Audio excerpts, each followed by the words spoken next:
podcast is part of the Sports Social Podcast Network.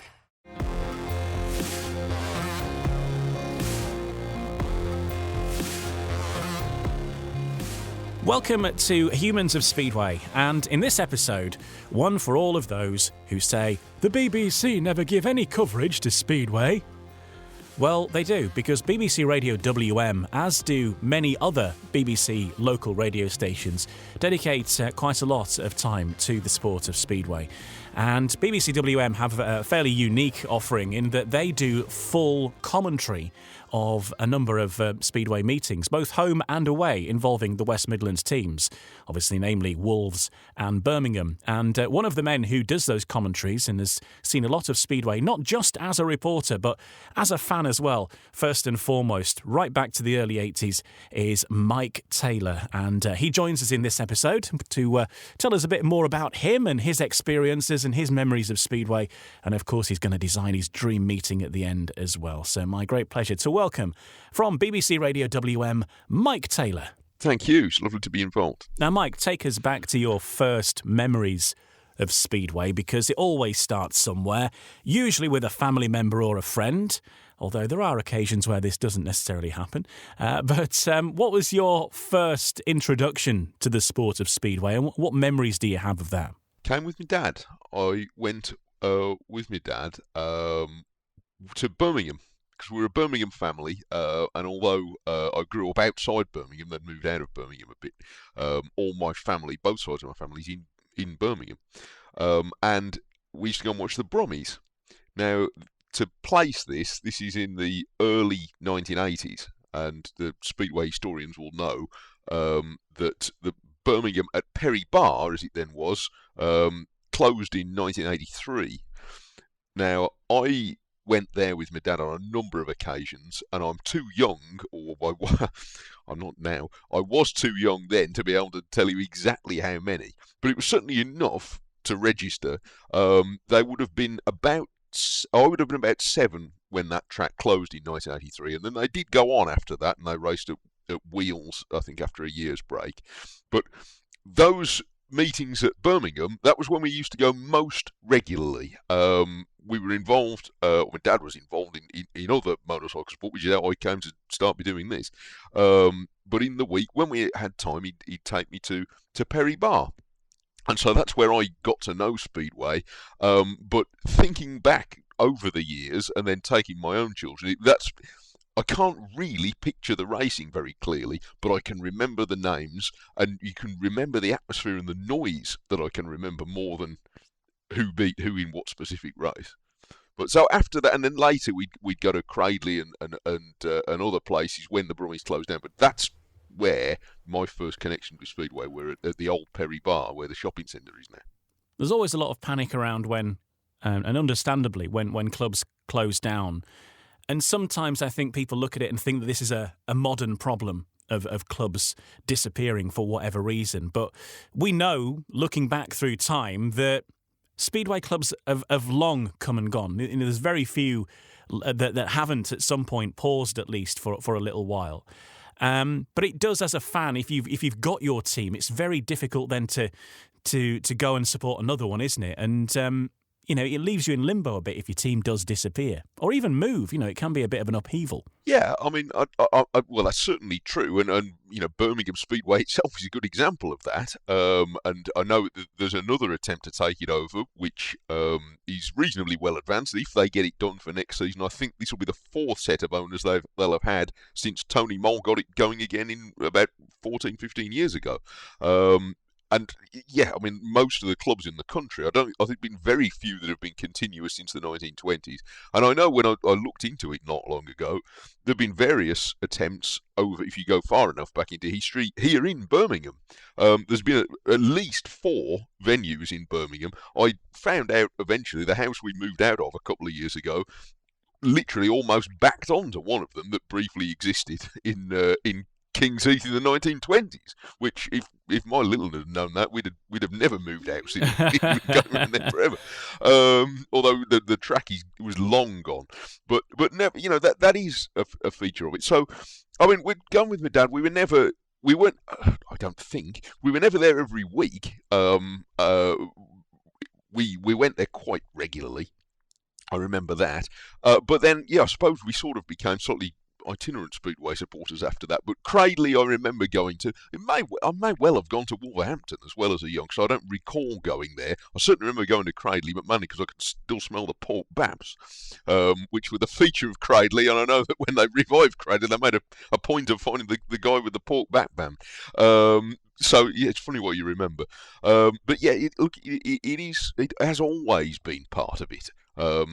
But I'm sure there's probably people in Oxford, for example, at this moment, very excited and saying to their kids, "I used to go down to Oxford, and now they're back, we'll go again." So, it's good for the sport that as many as possible carry on. But yeah, Birmingham have come and gone, but there's hope that they'll hang about. Yeah, we certainly hope that that's certainly going to be the case, and all the indications seem to be fairly positive at this moment in time, at least. But in that era, though, that you're going to watch Speedway there, obviously you mentioned you're going to the Brummies in the early 80s, but what a time in the West Midlands for Speedway, with Coventry, obviously Cradley were at their very best, particularly around 83 sort of time as well, Wolves. So much rivalry around there. What a fantastic scene it must have been. I remember some of those names. I remember enough to know that, when Cradley were in town, that was a big deal. I don't think I really appreciated at the time, and I know that they've already come up when, in this feature about the 83 Cradley team and that a youthful Peter Adams, because there was such a thing as a youthful Peter Adams, and being connected with that. In that time, and I must have seen that team at the time, probably wiping the floor with Birmingham as they did everybody else. But it was a tremendously powerful team, and the other names that I can remember from around Perry Barr, from the matches that we went to, were the ones connected. I remember, Steve Bastable was at Coventry at that time, and I've ridden previously for Birmingham. I remember a lot of excitement when he was there at one of the meetings I was at Perry Barr, for example. So it was a tremendous scene. It's waned a lot, as you know, in recent years. Briefly, we had 3 teams on the patch again not so long ago. Hopefully, we're going to be going forward with 2, and I don't leave out the Coventry Bees, where I've taken my own kids to Coventry on a number of occasions, and people who have any connection with Coventry won't need me to know to tell you what the situation is there at the moment. But it's very painful for people who care for Speedway, and especially there. But yes, it was a tremendous hotbed of Speedway around here. And to some degree, it still is, or can be again. There's the willies there for it. And we've seen that shred of hope, I suppose, in tracks like Oxford, obviously a brilliant example. Who, it's been a derelict stadium. The grass has been growing, but it has been saved, and it's coming back now into the Championship League with riders like Scott Nichols, and I think more to be announced imminently in that team as well. So it shows it can be done if you keep the faith. Obviously, it's a big battle for Coventry, isn't it? But while ever the building is still standing, there's still hope there. There's something about Speedway, Ian, which and I think this isn't sounding too grand. I think my own experience relates a bit to that, in that where I remember it from going when I was little, it's the experience of being there as much as the actual racing itself, exciting as it undoubtedly was. But it's the scenes and the sights and the sounds and the smells. It's those senses that Speedway, for some reason, gets into. And I'm sure people, are into all sorts of other sports, as I am myself, can speak to that. I can remember the first cricket matches that I went to, and going to football with my dad, and all that sort of thing. All the other sports that excite me as a bit of a sport junkie all round. But I do think there's something about Speedway, and if this doesn't, sound too sentimental, when I go to matches now and I see people there with, sometimes you see 3 generations of the same family there, but I see mums and dads going with their kids, and I know that was me once, and I've done that with my own youngsters, when I've had chance to take them. And there is something about Speedway that does really genuinely relate itself to that. But there's an experience of it. I think that there is, for all the attendances at Speedway and endless discussion of those, I do honestly believe there's a lot of people who care for Speedway, even if it is somewhat of a remote or a historic attachment. But it's there. It's still there. I've got a programme here from 1983 of the Birmingham Brummies versus the Bellevue Aces. And leading the line, of course, Hans Nielsen in 1983 for the Brummies. Scored a maximum. John Jorgensen, Andy Graham, Kent Neuer. Paul Thorpe was guesting this particular day. Carl Meyer and Neil Evitts. So some well-known names there. Now, you see, I spent this morning, knowing I was coming on to talk to you, trying to write down the riding order of the 1983 Birmingham Brummies, because that's the team I must have seen the most often. But yes, it was all about Nielsen. And one of the things I do remember, I remember talking about this with my dad at the time and occasionally since, is Nielsen. Well, in fact, looking it up, I see that he was top of the league's averages that year, even though the Brummies didn't go anywhere in the league, really.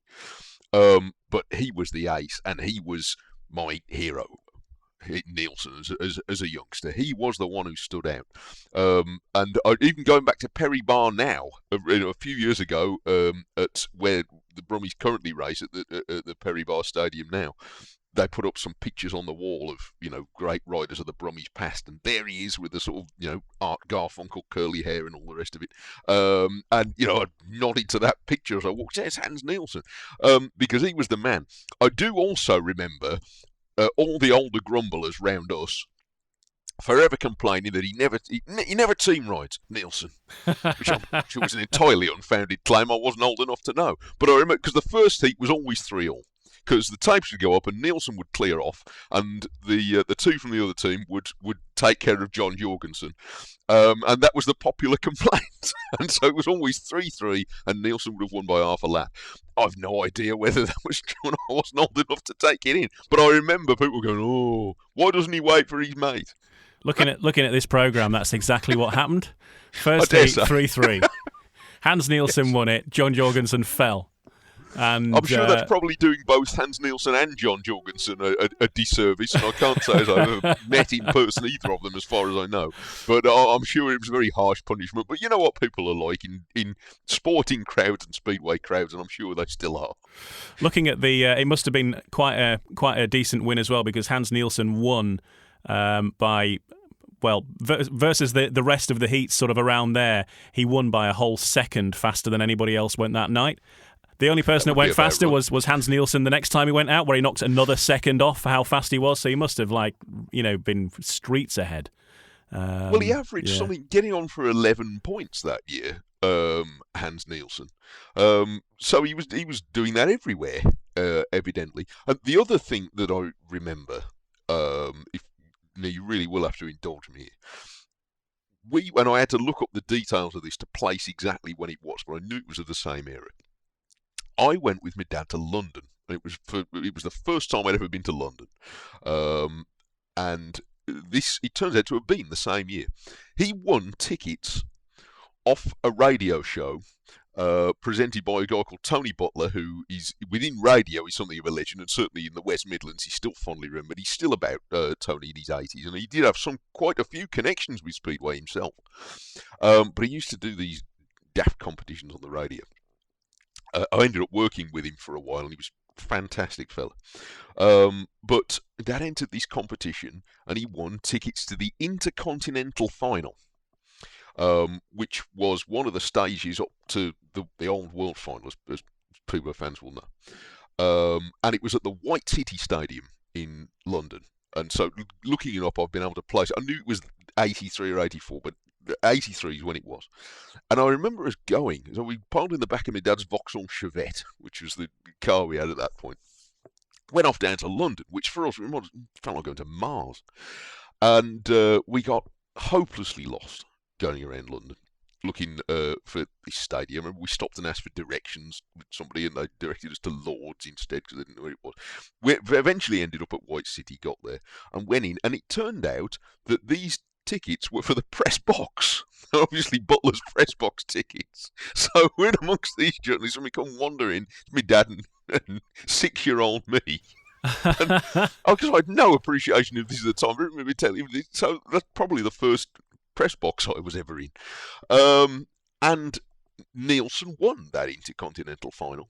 And some of the other names in that meeting, looking it up now, and I remember Dennis Sigalos. I remember seeing him in the league races, and we watched him and recognised him. And Michael Lee was in it, and Kenny Carter was in it. It was a hell of an entry, just that meeting, as a staging post up to the world final. But I remember us going to White City because we genuinely thought we'd never find it. And I have a vision of, leaning forward from the back seat, because seatbelts weren't necessarily a thing then, and looking, over my dad's shoulder, are we gonna get there? But we did, and so I remember that the White City Stadium, cheering for Hans Nielsen. Heaven knows what the people sat around us thought. Quite ironic, though, that tie-in between Speedway and broadcasting, because I don't know if you work for the BBC now, and BBC White City, which is the building that is responsible for transmitting every TV channel that comes into your home, pretty much. BBC One, Channel 4, all of those, they are the actual mission control, if you like, is in a building called BBC White City. And if you go to BBC White City, there's a plaque on the wall that said, "Here used to stand the White City Stadium." And I think the BBC White City building is what would have been on the third and fourth bend of the stadium as you walk in. I do. Yeah. When I go down to that part of London, and I've got off the tube there to usually go and cover Queen's Park Rangers or whatever. But whenever I've seen White City, I thought, this must be where we can. It is it. And why didn't we get the tube rather than coming in the back of the Vauxhall? But it got there a lot quicker. Anyway, there we go. The tube station's right over the road. But if you walk into the White City building, there's a big grassed area that you walk along, and that is effectively the centre green of what was the old White City Stadium. So it's kind of weird, really, and you can sort of live that. And you start, if you're a Speedway fan, you can stand outside it, sort of piecing it together as to how it used to look. It's a bizarre thing. But how did you end up with a microphone in your hand then? What was your way into that? Because, I mean, for me, it was like sitting in my bedroom talking into a cassette machine, being a pretend radio presenter, and it went on from there. But similar to Speedway, you must have had that sort of first introduction to that side of life as well, because it starts like that. The story goes, and it's before I was born, so I can't verify it, but it's a good tale. He used to go to a circuit called Darley Moor, which is near Ashbourne, up on the moors there in North Derbyshire.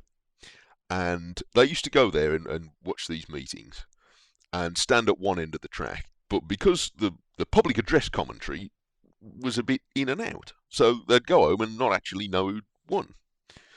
And so this is in the mid-1970s. He wrote to the club and said, we come up from Birmingham, we love going to your meetings, but, is there any chance you could do something about the commentary? Because it kind of comes in fits and starts, and we never know who's won. He got a letter back from the fella who was the secretary of the club, and it was all, on volunteer basis. A fella called Jim Townley, who I eventually met when I was very little. And the letter was, in not so many words, well, if you think you can do a better job, turn up at the next meeting, it's all yours. Now, Dad had never done anything of that nature. He'd never done any, broadcast or of any nature. But he turned up, he did it, he went up into the little hut they had at the time, and he tells me he stood there over the mic. The letter came and said, look, literally, the microphone will be sat on the desk. No one else is desperate to do it. If you want to come and do it and you think you do better, on you go. So he said he went up and stood there and looked at the microphone and thought, what am I doing? And I thought, well, I might as well. Sat down and did it from scratch there. And by the time I come along, he was doing it for them, and then other clubs turn up and say, well, would you come and do it for us? And so I sort of hung about with him, and eventually my younger brother did as well. And by the late 1980s, I was badgering him, saying, do you think I could have a go with that? 1989, I was 12.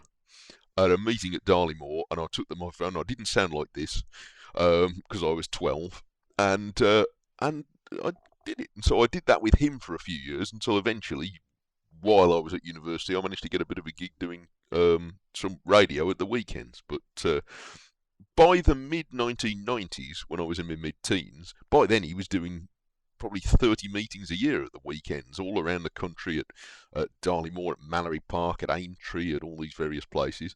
So I'd be there with him, and my brother used to talking on the microphone wasn't for him, but he used to be sat in usually with the timekeepers and the lap scorer, which is his job is to write the numbers down as they come past. There was none of your electronic timing or anything like that at that level. It was a bloke with a box that sort of doubled as a posh stopwatch, and the lap scorer. My brother Stephen was a demon lap scorer. He could take, for 40 bikes all coming through together, he'd get most of them first time round. It was like a machine. And that became his career. He went into that and worked on Formula One for most of the last 20 years. He devised all the, and he had a title, but it was essentially was head of all the timing systems for Formula One, so in doing all the, the transponders and going around. So he'd ring me and say, I'm just catching the flight to Melbourne, and I'd say I'm on my way to Grimsby.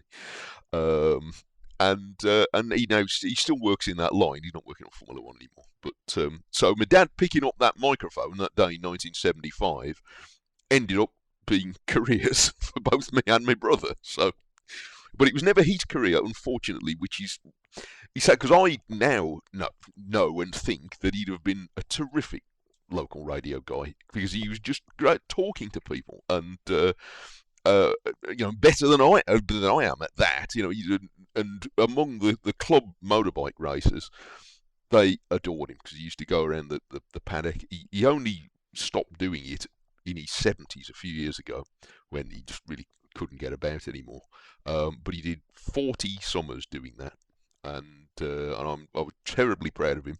And he opened up inadvertently, without ever knowing that he would, a sort of line of work that sustained both me and my brother into our 40s.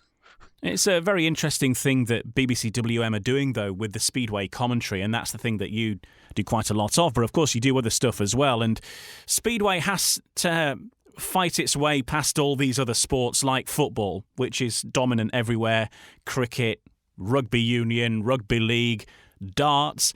All these sports have got a huge amount of momentum and take a lot of fighting past. But BBC WM are using their digital platforms, the online, the website, the streaming and stuff, as a way of serving these audiences that otherwise on the main frequency, if you like, would probably get missed out. I wish that more other stations were able to do that, and get this coverage out there. I wish they did. But look, I'm a sports obsessive. I think I wish we did more of everything. Frankly, I mean, yes, as you point out, football for WM and a lot of the other local stations, that's where most of our audience is. And we don't. I'm not here to plead a case for the BBC or any other radio station. I worked in independent radio for a little while before joining the BBC, and it grieves me to see so relatively little sports coverage in independent local radio. It would be better for everybody if there was more, but that's where we are. And BBC local radio, we do what we can with as many sports as we can. Football is the biggest audience that there is, and that's the same for almost everywhere. There are one or two stations with particular geographical, maybe in the southwest, for example, where rugby union is more rugby league in the north. But by and large, football is the biggest attractor of audience and takes up the most resources. Cricket is a big thing for BBC local radio, and it's been made a real success of in recent years. For Speedway, and some of the other stations have been interested and covered it from time to time. For WM, it came up a few, on occasions we would try and cover some of the bigger meetings. And I remember around the time Wolverhampton won one of the league titles, we did those meetings live. And I, having a bit of a connection with motorbikes, although it's obviously a different one, I put myself forward to do that. I actually think it really does work as a radio sport. I'm a bit of a radio evangelist. I think all sorts of sports can work on the radio. Many that aren't obvious. I mean, look at the success that's been made of darts on the radio in recent years by TalkSport. Now, our friend Nigel Pearson's been in the thick of that. That is a sport that's you would think shouldn't work on the radio, but it does. Speedway, I think, works for the same reasons, oddly enough, because it's about the noise. Radio is about sound. And it's whether it's speech radio. I mean, personally, I don't listen to a lot of music radio. Obviously, a lot of people do. But radio's about voice, isn't it? It's about sounds. You know, football works better on the radio now that the crowds are back. You know, when we had the matches in empty stadiums, it wasn't so great. Because you need that sound. Speedway has its own sound. It's there for you. And that was illustrated to me, funny enough, you'll like this, at a meeting I covered at Sheffield in the spring of this year. It was the first time I'd been there. They were lovely, very welcoming people at Sheffield. Were very kind to let me in. And they were still under a lot of the COVID restrictions. There were only a few spectators allowed in. They said, well, there's a place you can go up on this balcony and overlooking the first turn, literally right overlooking. So I'm there with a microphone and doing the commentary for the internet. I thought, there's no way I can avoid the fact that, you know, the noise is great, but there's going to be a lot of it because I'm literally right over the bikes. So I did the first couple of heats, and we get a sort of steady trickle of messages usually coming in. So I say, please email me or send me a tweet or whatever. And I got a couple of emails after the first couple of heats saying, Mike, the bikes are really, really loud when they're coming past you, and we can't hear you. So I start to give it some spielers, you know, in the sort of radio bit about, well, you know, I'm sorry, this is the conditions we are, and I can't really shut out that noise. And then I got a couple more emails saying, no, you don't get it, it's fine. And one actually said, with all due deference, Mike, it's the bikes we've tuned in to listen to. And essentially went, let them ride and then tell us who's won. That was what it amounted to in so many words, which puts a man in his place, but actually we really underlined the point. And I thought it was you know, the point being, it's the bikes that make it. I mean, hopefully the commentary can be half decent. I mean, the TV, Speedway on television is extremely well served, and particularly with commentators. You all know, with Nigel and Dave Rowe and Dave Goddard and other videos and others. So Speedway is very well served for commentators on television. There are some sports, and I've never done any television, but there are some sports where there's obviously a difference in what you need to do on the TV and the radio. For Speedway, I don't think there is so much. I think if you took Nigel Pearson's commentary and put it on the radio, you'd pretty much work out what was happening. I don't think they would need to translate it much. In 58 seconds, I try and place the bikes where they are on the track, but actually, it's about the noise. And I don't mean mine. Well, we had a similar thing with the official British Speedway podcast, No Brakes, No Fear. Check it out.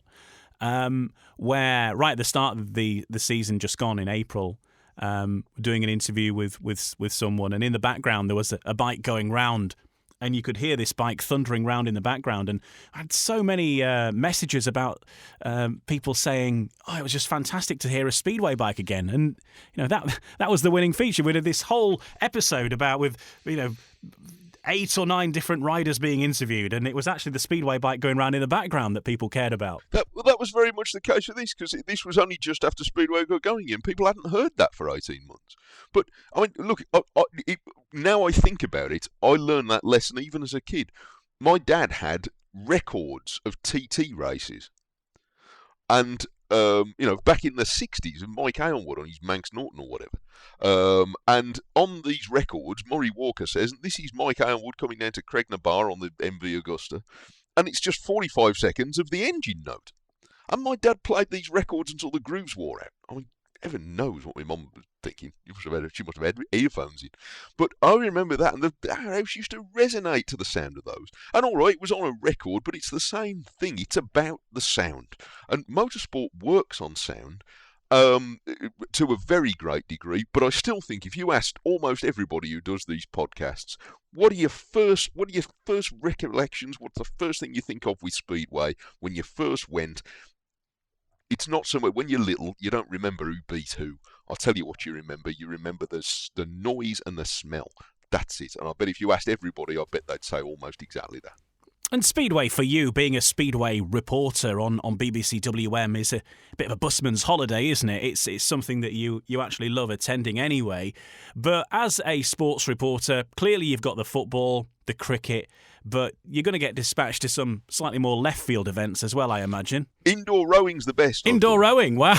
Indoor rowing, it's missing one vital ingredient, I've got to tell you. Yes. But I went to the Indoor Rowing Championships. I interviewed Matthew Pinsent, who is the biggest person I've ever interviewed. Yes. I don't mean in reputation, although he is. Just in stature. Look, I'm 6'1". I'm not often physically intimidated. Not that he was intimidating, but he just sort of filled the room. This is the biggest human being I've ever met in my life. But the indoor rowing, there was something missing from that. Just the key ingredient, the elephant in the room. A fundamental. I also interviewed the British over 90s indoor rowing champion. That was one of my finest hours. But anyway, I digress. But the life of a sports reporter, it is a varied one, and obviously we're talking specifically mainly about Speedway in this, but you do have to be fairly versatile. Certainly, I think in the summer particularly, because I think football tends to dominate things in the winter months, doesn't it? And maybe you might have to be versatile in terms of the different clubs that you might get to cover. But that versatility is a big thing, because obviously Speedway doesn't happen every day. Football doesn't happen every day, particularly in the summer when it's all off. Then you're into cricket, but as you say, then you're into all sorts of other sports that you might have to know about and sort of seem knowledgeable about to the audience too. Yes, but it's no chore. I think I'd happily go and cover a different event every day. There are some people who specialise in football and specialise in cricket, specialise in all sorts of things, and that's absolutely fine. It's not for me, ideally. Look, I go where I'm sent, and I'm happy to do that. And there's not an event that I wouldn't be pleased to go and cover. The worst thing you can have for a reporter is a day in the office. Nothing happens in the office, and while it's fun to read sport bulletins out, and it's still better than a proper job, the reason everybody who does this came into it was to go and commentate on sporting events, and I don't care what they are. I mean, I've commentated on things that I wouldn't watch socially, and enjoyed them hugely, because it's a challenge of describing something. There's a tennis tournament in Birmingham every year, quite a high level one now at Edgbaston. Tennis isn't my thing. I don't really know anything about tennis. I don't generally watch Wimbledon. I've been a couple of times to cover it, so to do updates with, and like almost every sport I can think of, it's better in person because you actually get an appreciation for what's happening. But then they said, we're going to do like we do with the Speedway and the cricket, we're going to have a go at doing an online full commentary for a week. And I remember sat there with my colleague Rob Gurney, he's a wonderful broadcaster, and we sat there on the first morning going, how on earth are we going to cover this? Because what we both know about tennis, and we cracked it, we figured it out. And it was a tremendous challenge. But I've been lucky enough to do all sorts. Athletics is terrific fun to go and cover. And the one thing that most of these sports have got in common, especially when you get outside football these days, or high-level football at that, because there's so much protection around it, is that the other part of it, as well as the actual event, is that people like talking. One of the pleasures of going to cover Speedway is almost whoever you grab for an interview afterwards, you'll get something useful and interesting, and you'll find something out. We've been lucky on our patch to have, as team managers in the time I've been covering, Peter Adams. Graham Drury at Birmingham was a tremendous interview. Every single time was a winner, and because he always had something interesting to say and was willing to say it. And some of the riders that we've talked to, as you'll know from doing this, they've all got stories to tell. They're all up for telling them. And whoever you grab, the chances are you're going to meet somebody engaging and interesting. And that also, for a sports reporter, you couldn't ask for more than that. So it's another pleasure of covering Speedway in particular. And that is Mike Taylor, a journalist for BBC Radio WM and a Speedway correspondent for them as well, but covers, as we've heard, many sports, up to and including indoor rowing. Anyway, more from Mike on the way in just a couple of moments here on Humans of Speedway.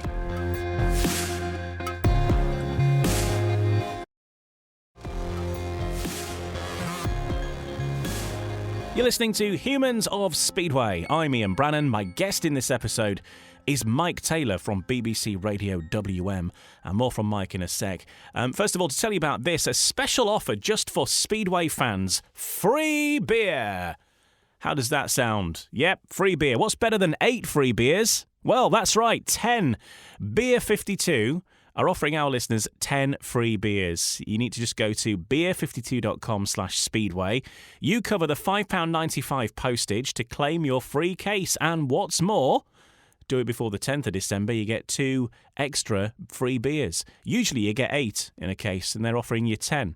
And Beer 52 is a beer club like no other. They've got experts around the globe, find the best beer available anywhere, and each month, as a member, you'll receive a new case, and usually it's from a different part of the world. We've had members getting beer from more than 40 countries across 5 continents.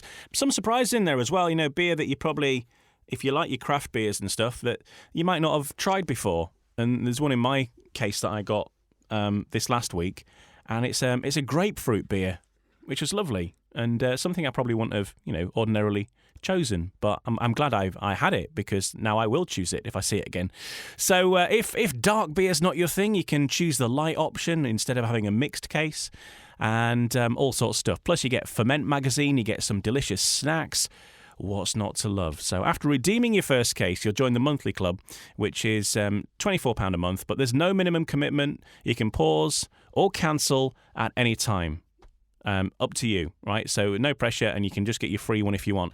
So £5.95 is the postage. Go to beer52.com/speedway, and if you use that link, obviously that's just for the deal I've talked about there. So that's how you grab that one. So beer52.com/speedway, and enjoy. Get some quality beers in at your place in time for Christmas for just £5.95. Sounds like a good idea to me.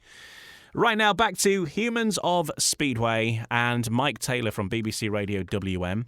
And Mike, in the course of your reporting activities, you've spent lots of time chatting with many of the Speedway stars of the West Midlands. Who are your favourite interviewees? Well, we tend to cover Wolves the most in recent years because they've been the constant. So they've been Peter is always great, and Chris Van Stratton always speaks with great knowledge about the sport, and obviously far beyond Wolverhampton for all his connections in it. But the riders are often hugely engaging too. One that immediately leaps to mind, and I know he's dropped out of the sport for the time being, although I'm sure he's got connections with it, and maybe we'll see him back. Tom Bacon has always been an excellent interviewer and a very thoughtful interviewee. For example, Ashley Morris has always been an interesting interviewee, and we've seen him literally from the very beginning of his career when he started with the Cradley Heathens. So there's just a few that come immediately to mind of not the most high profile riders necessarily, but they've all got interesting stories to tell.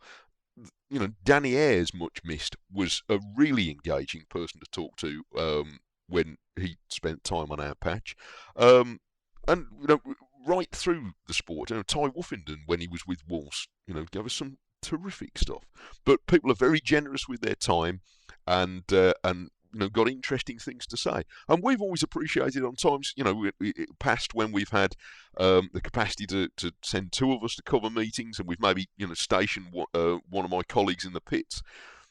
Quite often we'd as part of it approach the opposing team from outside the West Midlands, because as you say, people have tuned in from outside. We cover the West Midlands team because that's our radio station, but we're doing a service for whoever's listening, really. And I know a lot of away Speedway fans have logged on, and we've been very grateful for them. But we've quite often just approached the opposing manager, and they've always been great. Always been keen to join in, and that's terrific that people want to talk about their sport. Is wonderful. One of the things now that in the way that with the doubling up and all that you can speak to a rider, or you can walk through the pits, and you can get so much, so much coverage for half of the league, pretty much. In terms of the riders that are then heading off, not necessarily elsewhere in the UK, but around the world. If they're involved in Grand Prix or international events or whatever. So it is unique from that point of view that you can go to one event and potentially cover half of Europe in the space of an afternoon. Yeah. Well, and that in itself, of course, is Speedway's story to tell. That's if I look on it from someone who covers lots of sports, I think perhaps above all else, that part of it, and when it comes back completely fully, when all the travel restrictions and what have you are all finally dropped, when we go back entirely to how we were, that really is the most compelling overarching story of Speedway. And it's been well told on a number of things, the Ty Wolfing documentary of a year or two ago and others. But the life of a Speedway rider at that level is an astounding story in every case. The idea that you literally put all your gear in the back of a van and off you go to Poland or Sweden or heaven knows where it is. That's an extraordinary story, and I'd suggest it's all but unmatched in any other sport. That it's done in quite that way. I can't think of another sport that goes like that. I know people travel all around the world, but that in itself, that story of commitment, is an amazing tale to tell for Speedway, for all those riders involved. And, it's that sort of thing that draws people in and from outside the sport, but there's another fascination to Speedway. I've always thought that's one of the most extraordinary things about it. Yeah, as you say, obviously footballers, cricketers, they all do international stuff, but not necessarily in the same week.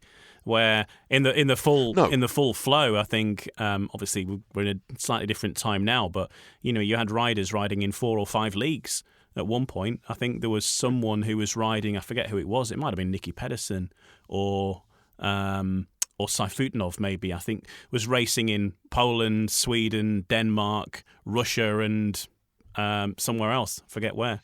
And without the backing of a team. I mean, it's one thing if you're part of a football team, I cover cricket a lot, and I adore cricket. And much of the things I've said to you about Speedway and the way people talk about Speedway could say exactly the same for cricket. Warwickshire Cricket is covering on our patch, and they're tremendous people to deal with and really interesting. But a lot of the same things apply, and yet they spend a lot of time, not in their own bed at night, out, wherever they are around the country, and those who are on tour around the world. But at least they're generally doing it as part of a team. If you're a Speedway rider, there might be you and your mate, or you and your mechanic, and that's, or for the younger riders, maybe the dad's going with them or whatever. It's an amazing commitment. When we look at Speedway, particularly in the West Midlands, we've seen so much change, and we see a couple of different tales. We've seen the success of Wolves, but that's not been without their own concerns over the past year in terms of crowd levels, which was largely affected by COVID. Birmingham have struggled. We've lost clubs such as Cradley, such as Coventry, and obviously we're hoping to get those back. What would be your dream, really, your wish list, if we were looking at Speedway, particularly in the West Midlands, in how you'd love to see it, return back to that competition from right across the West Midlands as it used to be? Well, there's a wish list. I mean, firstly, those two clubs, existing at all. I mean, Wolverhampton, I'm pretty confident would be there in whatever form it is. Yet the 6-team league is not suitable and it's not adequate. And I think that was the point that was being made by Wolves. A 6-team league is no good for Wolves, and it's no good for anybody. But if it's that or nothing, then okay. But in the long run, and I don't think this is a controversial opinion, everybody needs that situation to be addressed. But there it is for now. If Birmingham can be settled, then that's good. I know their situation is not ideal for reasons that people will have heard about, and I know that there was a meeting between the prospective new owner and the fans recently, and hopefully that'll get sorted out. I would love to think that the Cradley Heathens experiment could eventually come to fruition. You've spoken to Nigel Pearson and others before about that, and to where it's now been left, which is a shame because it showed over that, 10 years that they were going, that there was a love there for the Heathens, but without a home of their own, it's hard to be viable, which is where it was essentially left. But that's a great pity because there's obviously a well of support there for it.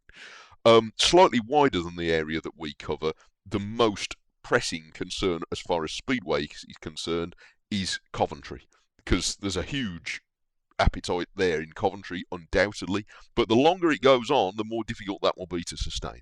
And I know that there's a lot of people, and some of them will perhaps listen to this, who will fight for Coventry bees for as long as they're around, and that's terrific, but ultimately there's going to be a realistic limit beyond whether it's at Brandon or anywhere else, getting Coventry Speedway back again is going to become more and more difficult the longer it goes on. From not talking with a work hat on, but entirely from a knowing some of those people involved, I hope they get what they want in the end, because it's better for all sports. The more teams exist. So this isn't a controversial opinion, and if I were talking on the BBC, then I have to obviously look at all the sports even-handedly and on all the concerns, which is the right and proper thing to do. But from a Speedway point of view, and from the thoughts and fears of the Coventry fans, the most pressing thing that is needed for Speedway in this area is a future for the Coventry Bees. I'm very clear about that.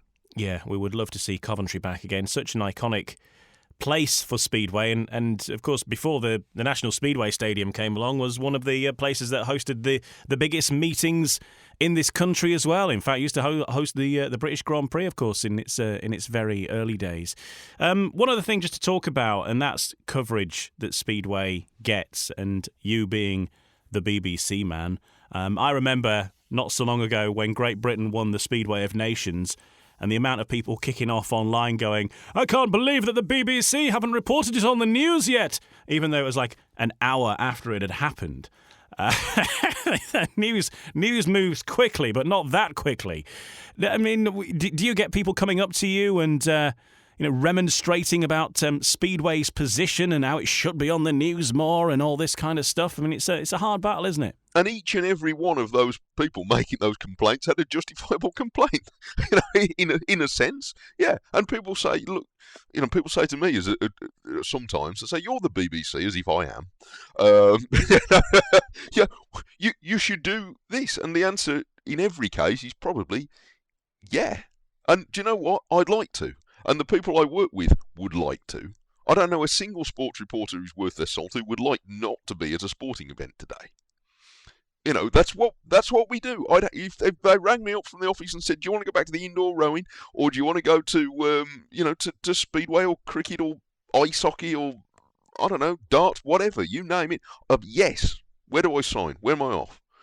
I'd go. I like sports. Sports terrific, and I think most sports reporters are like that. I meet some who are entirely focused on football and cricket.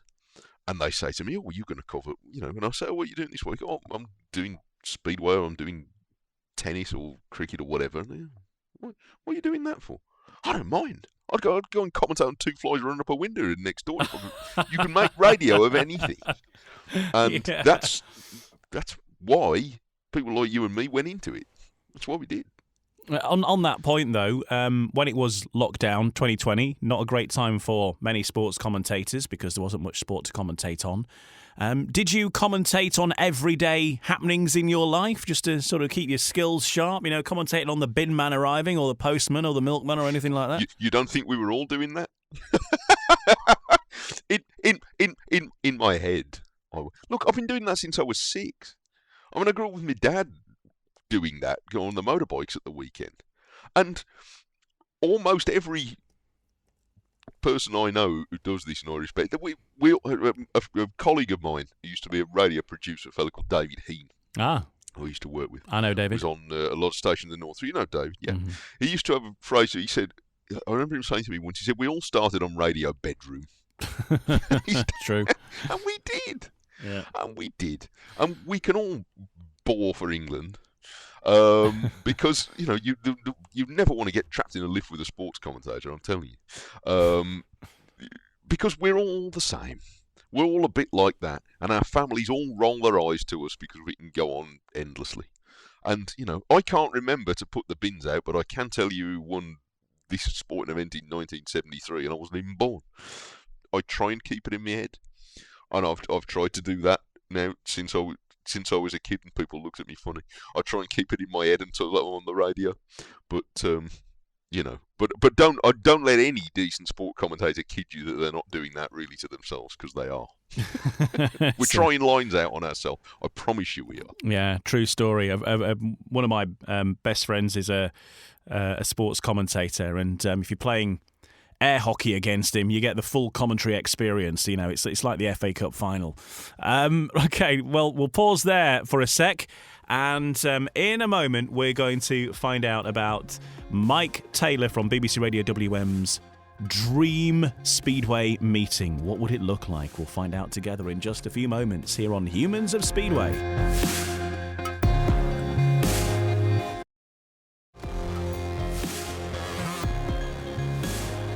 You're listening to Humans of Speedway. I'm Ian Brannan. My guest in this episode is somebody who you might well recognise the voice of, Mike Taylor, a reporter for BBC Radio WM and one of the people that does the commentary for Speedway on BBC WM on their online feed as well, quite often, that they do through the course of the season. And right now we're going to discover Mike's dream Speedway meeting. What would it look like? Who would be riding in it? Who'd be the referee? What rule would he change? All these questions and more coming up. And of course, don't forget that Mike's Speedway heritage goes back to the early 80s Birmingham Brummies team. So we'll see how many of them feature in it as well. So first question for you, Mike, is which track would you choose to host this meeting on, regardless of any other facilities the stadium may or may not have, just purely for the racing?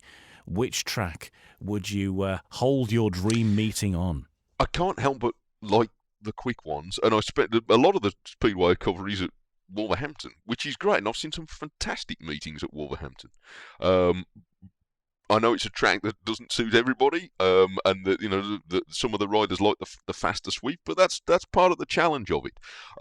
I've always enjoyed Swindon, and I miss the fact that we're not going there. I love the way that the speed is carried into the corners there, but I don't think, and I would bow to people who have far, far greater expertise on Speedway than I do, and certainly about the minutiae of track design.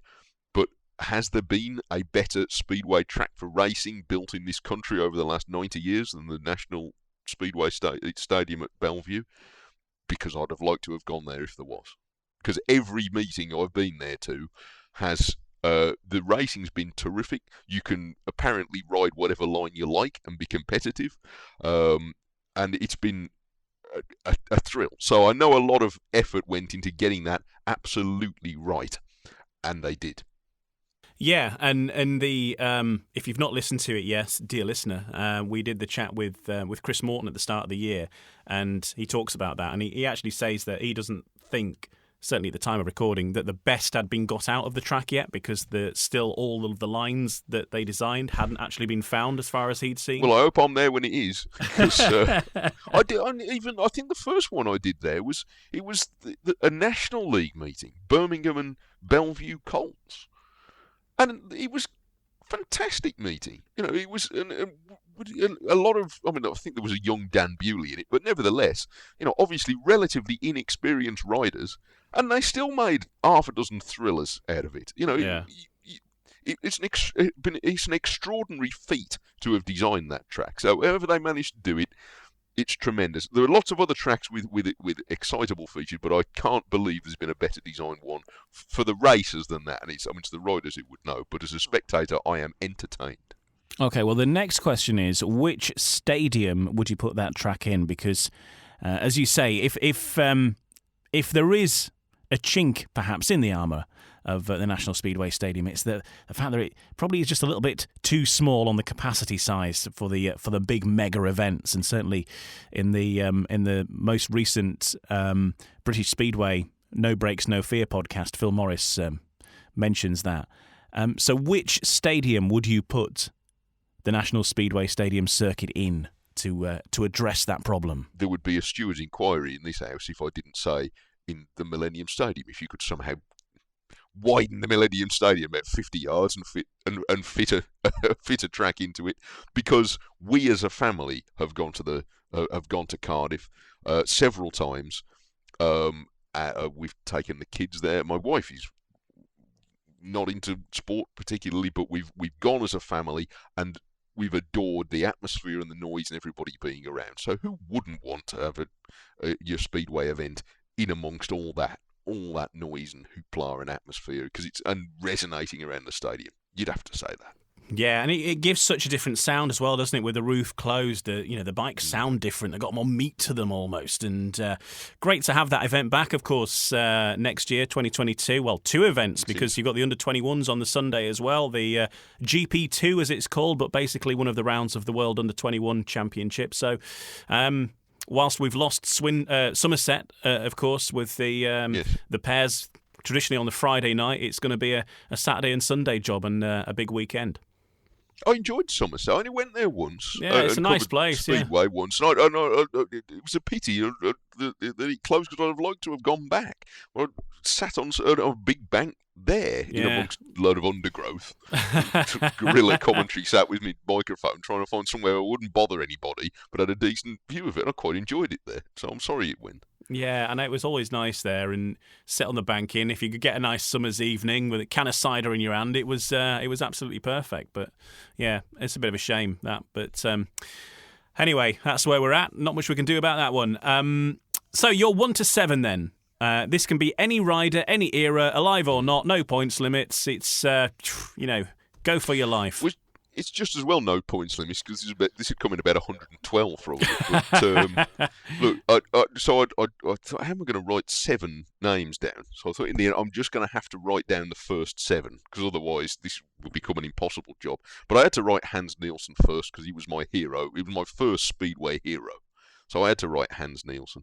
And then when we couldn't go and see the Brummies anymore, and we did go to Cradley, you had to cheer for Eric Gunderson. Yes. Because of the same era, slightly later in the 1980s, and there was no finer rider around than Eric Gunderson. And if you went to Cradley, you couldn't not be swept up in the electric Eric stuff. He was a fabulous rider. So I had to write those 2 down first. I'd be in a lot of trouble here if I didn't write Ty Wolfenden, as well as the fact that, they're obviously the finest British rider for I don't know how long. But also because he's been such, a compelling personality for the sport as well, and has given a lot to the sport in that way. And even, signing autographs for the kids. I've got my kids down the front of a big scrum at Wolverhampton once, and Ty, after a meeting, he was probably rushing off somewhere, and we'd been waiting half an hour, and he was still signing and chatting and having pictures taken. And my little one was about 4 or 5 after that, and he had his picture taken with Ty, and I never heard the end of it. So I have to put Ty in this. I've put Chris Harris down because I think he's when he finally stops riding, and there is going to be a day, folks, where we have to face the fact that one day Chris Harris will stop riding. I know it will happen eventually, but on any given day, at any given track, you expect to see Chris Harris coming out in one of the heats, because the as well as giving great service to lots of different clubs, and winning all his various achievements, he surely has been the guest rider deluxe in the top flight for a long time. Have bite, will travel. A fabulous servant to the sport in this country. So I think you have to put Chris Harris down. I think it'd be wrong not to. Freddie Lindgren I have put down because I think there's probably won more races than any other man that I've commentated on. In the Speedway that I've commentated on, I think I've probably commentated on more Freddie Lindgren wins than anybody else. And a lot of them have been thrillers. So he's been tremendous fun to watch covering Wolverhampton. And I've got 2 more. And you will note that I am not putting a riding order down to this, because how would you ever put 2 of these at reserve? And you certainly wouldn't instinctively put the 2 names that I've put down to complete this list. which are Greg Hancock, and I am swayed to him because a few years ago I was very kindly asked to if I would go and host an evening with Greg talking to Cradley Heath supporters in Cradley. I said, would you like to come and MC that? I've never done many of those events, but so I was considerably more nervous than anybody else was, and Greg Hancock was wonderful. And really, quite frankly, I didn't need to do anything. I just need to say, folks, it's Greg Hancock, and he's going to tell you some stories. Here he goes, and he was brilliant, obviously. And the last name that I have put down here is Ollie Olsen, because I know I saw Ollie Olsen, and I wasn't old enough to appreciate his gifts, but I know all about it. And my dad, when we'd seen him, and Dad would go back and say, but he was obviously riding against the Brummies generally, but he would say something like, well, you got to hand it to Olsen. He was fabulous, and he was. And I would have seen Ollie Olsen. And of all the Speedway riders who I have seen in person, I thought I must make this list only people that I can genuinely testify that I have seen. I don't remember much about it, but I must have seen Ollie Olsen, and he's got a claim to be the greatest that ever was. So, I never saw Major, I never saw Briggs, so I can't compare and I wouldn't start to. But anyway, how's that for a 7? It's certainly not a bad 7, is it? You'd certainly fancy your chances with that. Yes. I think, yeah. It started off strongly. I mean, those two... Hans Nielsen and Eric Gunderson together. I mean, in that era, we were talking about really the mid-'80s to the start of the '90s, wasn't it? Until Eric got injured, of course. But through up until then, the two of them were, pretty much unbeatable everywhere. And we talked at the start about how, Hans Nielsen's average even in 1983 was 10.5 or something, and he was going through the card unbeaten then, and that's pretty much how he went right through. And you'd still fancy him now to get back on at Oxford and probably do all right. Nothing would surprise me. Look, the calibration. When do Speedway riders ever stop? Yes. Look at the Peterborough team of last year. Everybody's going, oh, here come Dad's Army. They've only won the league. So, Exactly. Who's laughing now? Yeah, indeed. Indeed, that certainly showed them, didn't it?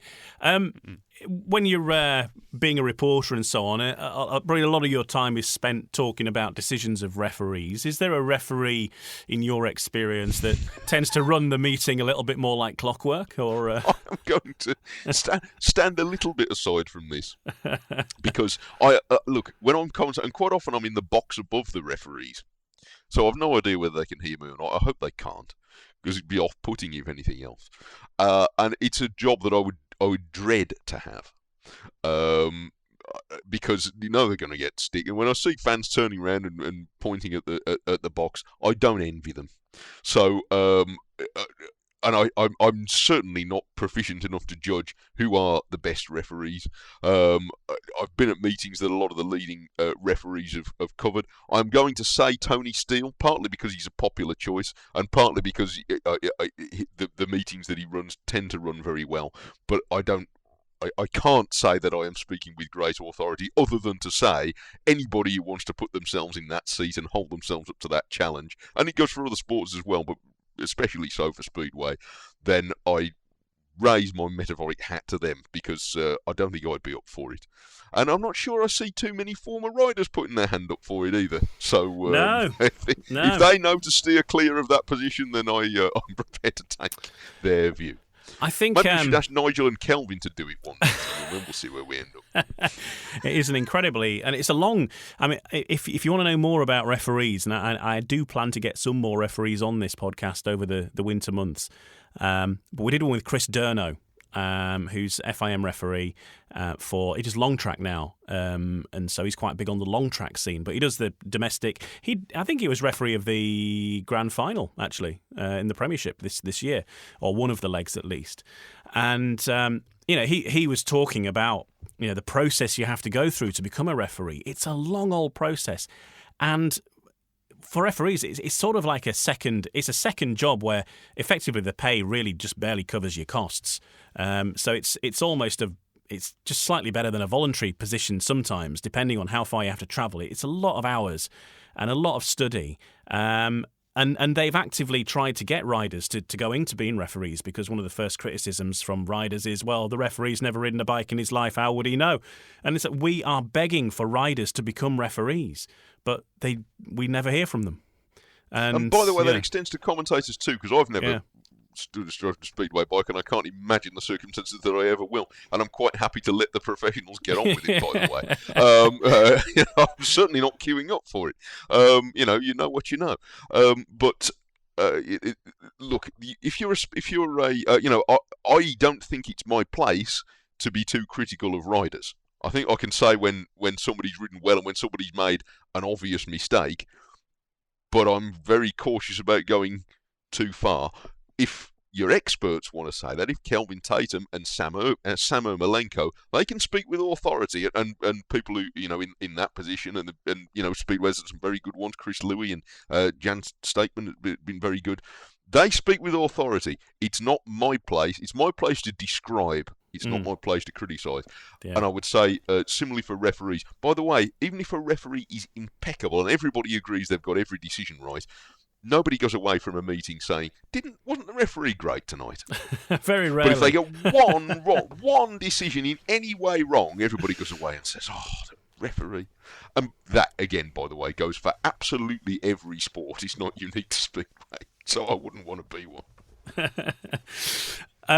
The one rule you would change, so if you did have a bit of time at the AGM or with the SCB or whoever, what would be the rule that you would tweak to improve the sport for you? The thing I've thought about Speedway rules, having studied them a bit, trying to cover Speedway, is that whatever rule you try and change, there's an unforeseen circumstance of it that you haven't thought of. So with that in mind, I am going to float this, and it partly harks back to what we were saying about the referees, but I'm quite happy to hear from any number of better informed people to tell me why it won't work. But I'm going to float it anyway to be shot down. At the moment, in a nutshell, if there's an incident in the first turn, the referee reserves the right to invite all four riders back, on the basis that, and again I'm paraphrasing, it's a racing incident, these things happen, call them all back. I'm going to float that we should extend that beyond the first bend. That at any point in the race, if the referee feels that the just cause is to say, I am not going to apportion blame to any one rider, then I reserve the right to bring them all back. Or, if necessary, exclude more than one rider, but I think the better way would be to say, you can, if you choose, if you think it's the right course, reserve it back. I think sometimes we end up putting referees in a very tricky position where from one angle you can look at it and say, oh, it looks a bit more rider A's fault than rider B. And then you look at another angle and think, oh, I don't know there. And then, but a black and white decision's got to be made one way or the other. Now, maybe you might say, well, I'm offering the referees a cop-out there, that they'll all just take the easy way out. I don't know without trialling it, but I'm not sure why we arbitrarily say only in the first bend, and after that, the referee's got a plump for somebody. I've seen plenty of incidents on the third turn of the first lap. And you think, oh dear, they're still pretty close together here. This is still just two hard chargers going for the same bit of track.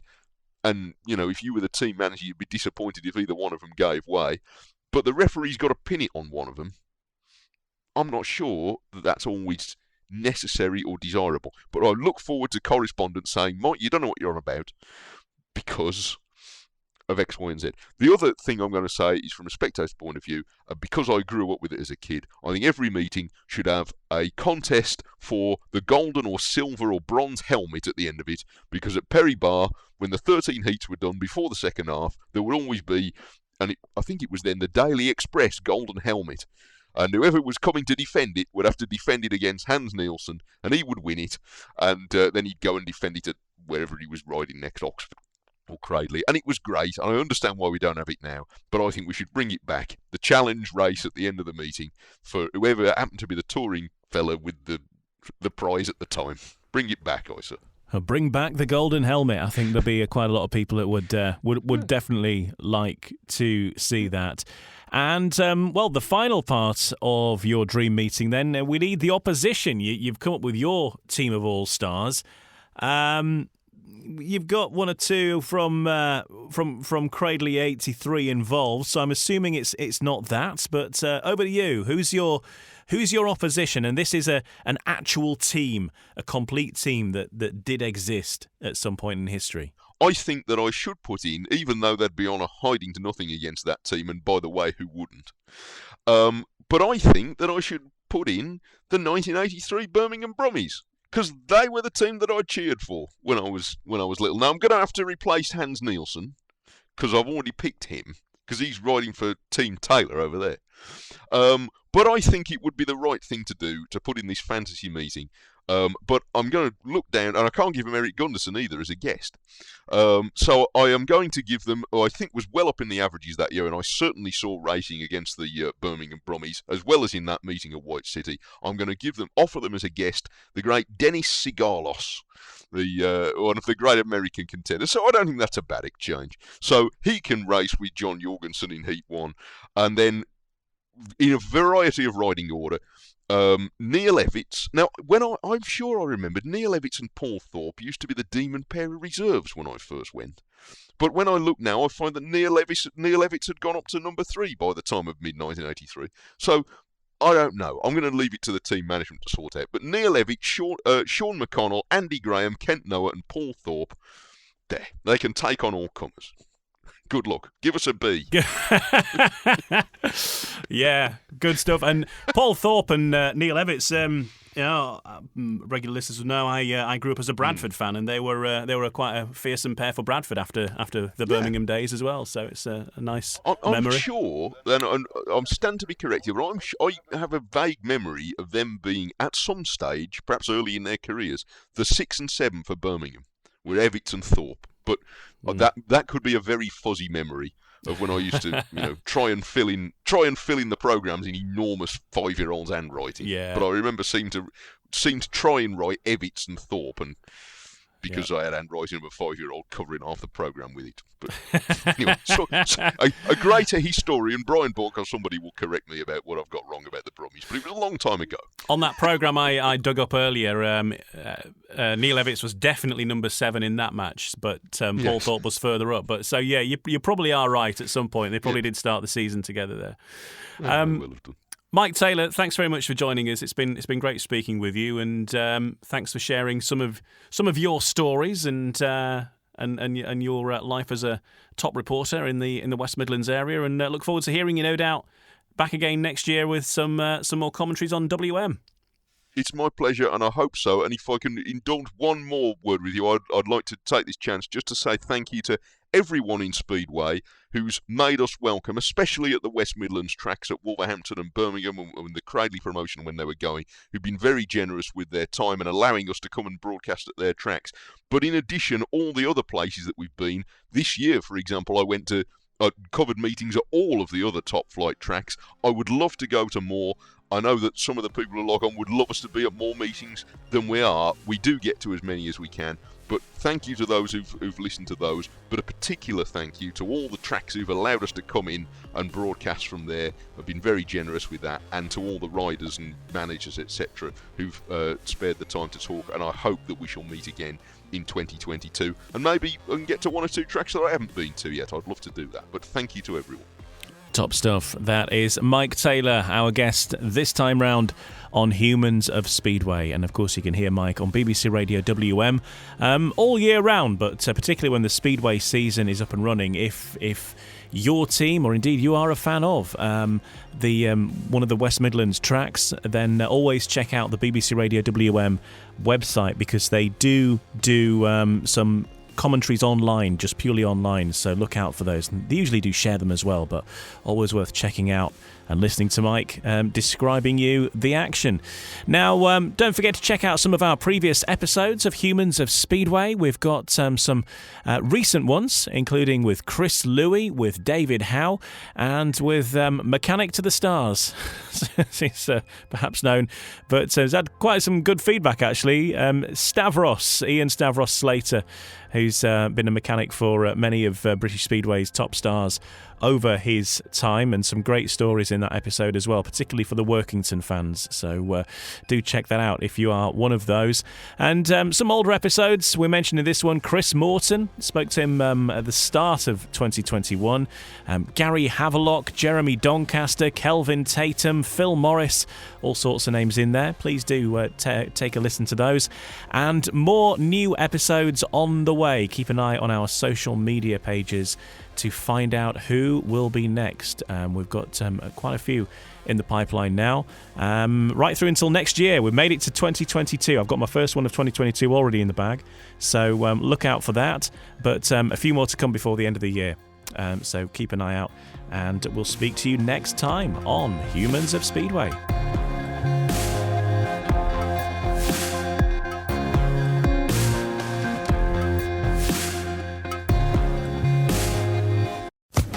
Social Podcast Network. The human soul has a minimum daily requirement of entertainment, but listening to a podcast like you're doing right now, yeah, that doesn't count. Welcome to the world of MGM Rewards, where we have the greatest live shows on earth, the biggest names in sports, the best chefs on the planet, and the most unforgettable nights of your life. This is way beyond watching 20-second clips on your phone. This is all the entertainment you can handle and more. So join MGM Rewards now and visit MGMResorts.com to book your next Vegas getaway. Welcome to the show.